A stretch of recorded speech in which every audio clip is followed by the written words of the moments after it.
Halo semuanya, kali ini kita akan bahas sesuatu yang setiap hari kita lihat, tapi mungkin nggak terlalu kita pikirin. Apa itu? Gambar bitmap. Oke, coba deh ingat-ingat. Pasti pernah kan nemu gambar di internet, terus pas di zoom in, kok jadi pecah? Kotak-kotak gitu? Nah, kenapa ya bisa gitu? Jawabannya itu sebenarnya simpel banget. Ini semua gara-gara satu hal kecil yang jadi fondasi semua gambar digital. Dan kata kuncinya adalah pixel.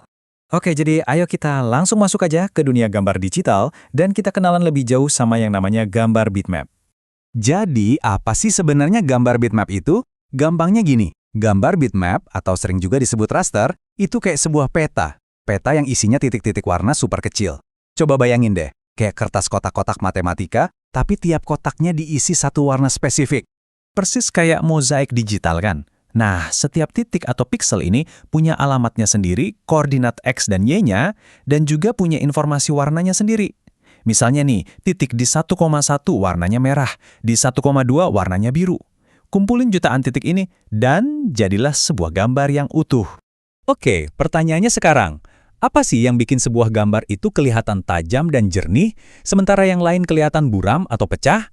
Nah, jawabannya cuma satu kata, resolusi.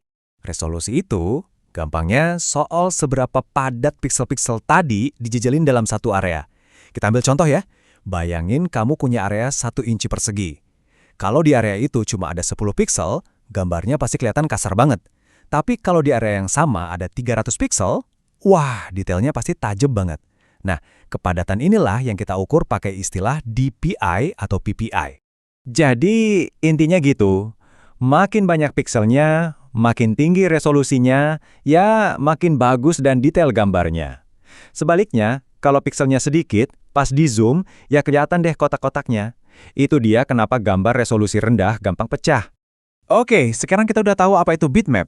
Tapi kayak semua hal di dunia ini, pasti ada plus minusnya kan? Yuk kita bedah kelebihan dan kekurangan gambar bitmap. Kelebihan utamanya, detail. Gambar bitmap itu jago banget nampilin detail yang rumit dan jutaan warna. Makanya, format ini tuh pas banget buat foto-foto digital.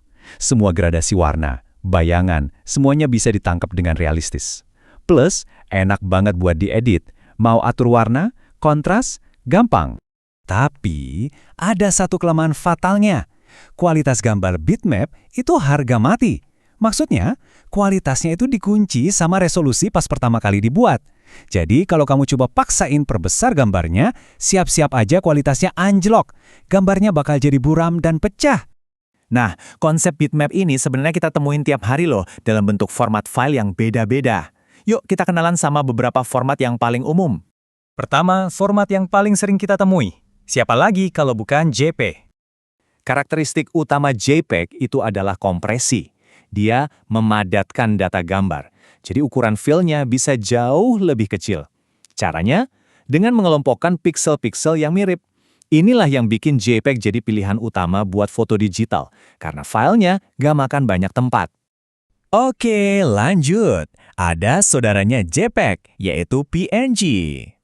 Nah, PNG ini bisa dibilang gabungan antara kelebihan JPEG dan GIF, tapi yang bikin PNG ini spesial dan sering banget dipakai desainer grafis adalah dia bisa punya background transparan. Jadi, kalau kamu butuh logo atau icon yang bisa ditempel di atas gambar lain tanpa ada kotak putih di belakangnya, PNG ini jagoannya. Dan format yang satu ini sih udah jadi rajanya internet. Tentu saja kita ngomongin GIF. Pasti udah tahu kan, GIF itu identik sama gambar gerak atau animasi pendek. Keunggulannya itu ukurannya yang kecil, karena dia cuma pakai palet warna yang terbatas, cuma 8 bit. Makanya pas banget buat meme atau reaksi cepat di media sosial. Terakhir, ada format yang mungkin kita nggak langsung kepikiran sebagai format gambar, tapi sering banget dipakai buat nampung gambar.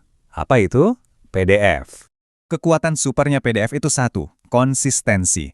Dokumen yang kamu simpan sebagai PDF, mau dibuka di komputer manapun, pakai software apapun, tampilannya dijamin bakal sama persis. Nggak akan ada yang bergeser atau berubah. Inilah kenapa PDF jadi standar buat dokumen-dokumen penting. Jadi, kalau kita rangkum, semuanya jadi jelas banget. Tiap format itu punya tugasnya masing-masing. Butuh simpan foto liburan? Pakai JPG. Butuh logo buat website dengan background transparan? PNG jawabannya. Mau bikin meme lucu? Pasti GIF. Dan kalau mau kirim dokumen resmi, ya PDF juaranya. Beda kebutuhan, beda alatnya. Intinya, dengan tahu bedanya tiap format, kita bisa milih alat yang pas buat kerjaan kita.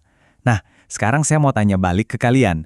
Setelah tahu semua ini, kira-kira buat proyek digital kalian selanjutnya, format mana nih yang bakal kalian pilih? Coba deh pikirin.